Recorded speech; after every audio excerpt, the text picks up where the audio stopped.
Welcome to part one of two parts of the freedoms of speech, assembly, and the press, First Amendment freedoms supporting civic discourse. The questions for both of these videos are on one page. Civic discourse and free participation in the political process have certain requirements. As we consider in this section, an individual must be able to express his or her political views through speech, assembly, and petition. The person must also live in a society with a press that is independent of government censorship.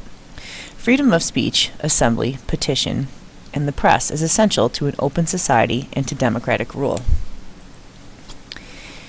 These freedoms ensure that these freedoms ensure that individuals can discuss the important issues facing the nation and try to agree about how to address these matters. Scholars have referred to this sharing of contrasting opinions as the marketplace of ideas. It is through the competition of ideas, some of them radical, some of them even loathsome, that solutions emerge. Freedom of the press allows for the dissemination and discussion of these varying ideas and encourages consensus building. The marketplace of ideas enables people to voice their concerns and views freely and allows individuals to reconsider their ideas on important national and local issues. The centrality of the freedom of political expression to the First Amendment reflects the founders' belief that democracy would flourish only through robust discussion and candid debate. Over time, the Supreme Court has distinguished between political expression that the First Amendment protects and expression that the government may limit or even prohibit. The government has tried to limit speech, assembly, and the press during times of national emergency, when it has viewed that expression as more threatening than it would be in normal times. A fundamental tension exists between the Bill of Rights, with its goal of protecting individual freedoms, and the government's central goal of ensuring order. Not even a decade had gone by after Constitution's ratification when Congress passed the Alien and Sedition Acts of 1798. These laws placed the competing goals of freedom and order directly in conflict. The Sedition Act criminalized all speech and writings judged to be critical of government. Congress, or the President. This was just the first of many times in U.S. history that lawmakers sacrificed free speech and freedom of the press in an effort to ensure national security and order.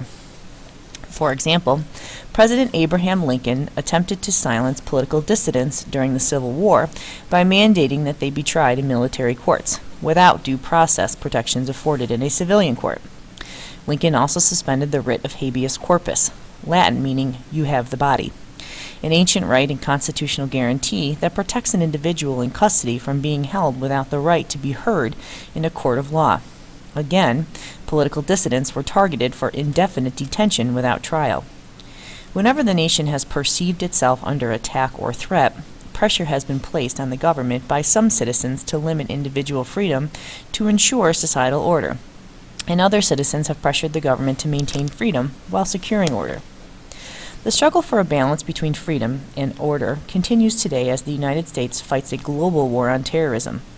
Part of the 1789 Alien and Sedition Acts, known as the Alien Enemies Act, empowered the President to deport aliens suspected of threatening the nation's security or to imprison them indefinitely. After the September 11th terrorist attacks on U.S. soil, President George W. Bush invoked those same powers for enemy combatants, insurgents, and suspected terrorists captured in the United States or abroad. Like President Lincoln, President Bush also argued that military combatants and suspected terrorists should be tried in military tribunals and denied the protections of civilian courts, including the right to a speedy and public trial. While the Obama administration has moved to try some detainees in civilian criminal courts, it has also been publicly struggling with the decision to retain Guantanamo detainees indefinitely without trials. The Supreme Court's willingness to suppress or punish political speech has changed over time in response to perceived internal and external threats to the nation. During World War I, the court upheld the conviction of socialist and war protester Charles Schenck for distributing a pamphlet to recently drafted men urging them to resist the draft. For the first time, the court created, through its ruling, a test to evaluate such government actions called the Clear and Present Danger Test. Under this standard, the government may silence speech or expression only when there is a clear and present danger that such speech will bring about harm that the government has the power to prevent. In the Schenck case, the court noted that the circumstances of war permit greater restrictions on the freedom of speech than would be allowable during peacetime. The justices ruled that Schenck's actions could endanger the nation's ability to carry out the draft and prosecute the war. Soon after the Schenck case, a majority of the justices adopted a far more restrictive test that made it easier to punish citizens for the content of their speech. This test, known as the bad tendency test, was extended in the case of Benjamin Gitlow, who was convicted of violating a New York State criminal anarchy law by publishing pamphlets calling for a revolutionary mass action to create a socialist government. That case is Gitlow versus New York. The political context of Gitlow's conviction is revealing. A so-called Red Scare, fears that the socialist revolution in the Soviet Union would spread to other nations with large populations of workers, was sweeping the nation.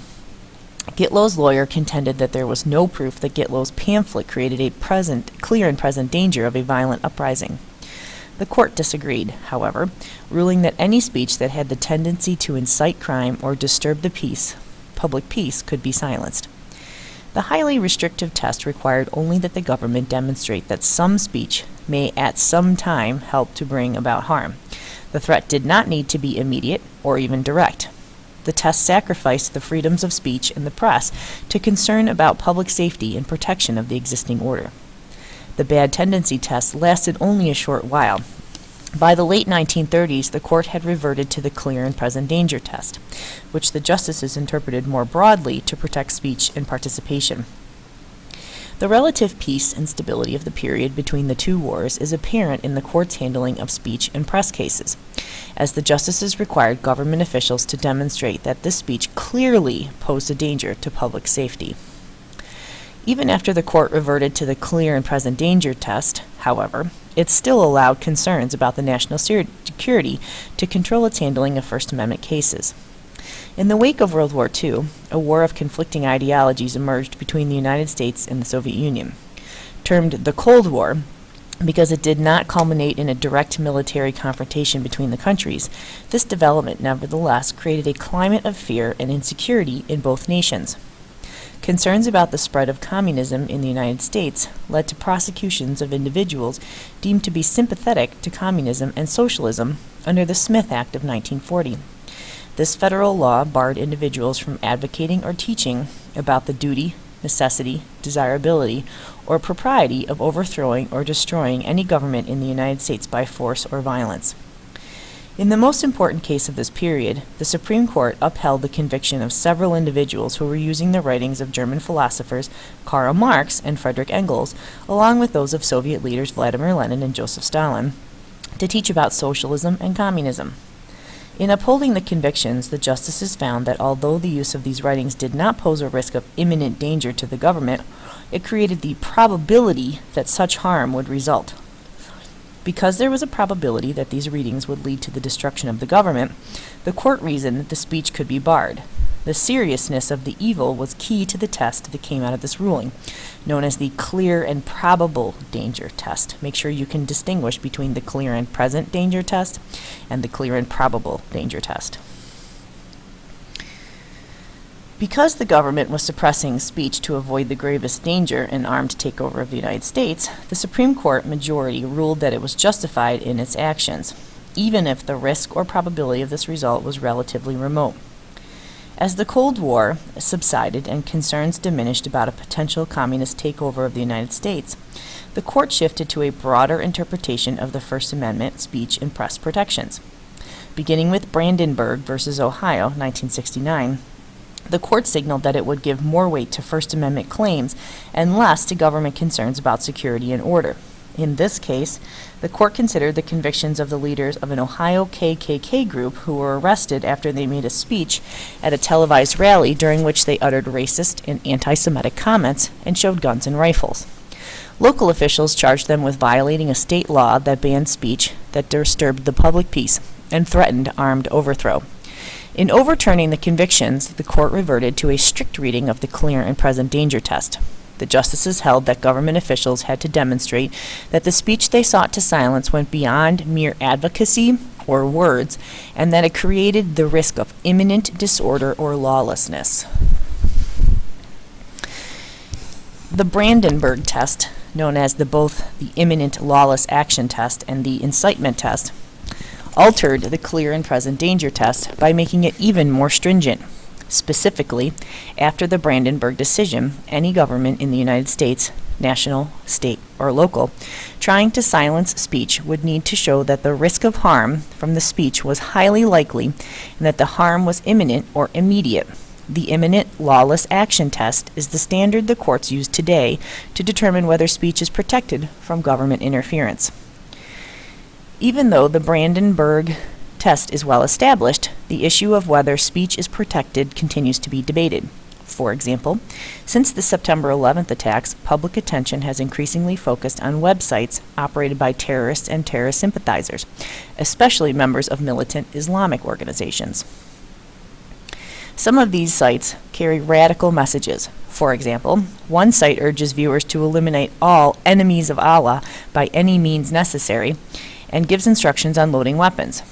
Do First Amendment guarantees protect such sites? What about websites that encourage property damage against offices of the Democratic Party after the health care reform bill passed? Courts examining this question must determine not only whether the speech intends to bring about a bad result, most would agree that intent exists, but also whether the speech incites lawless action that is imminent.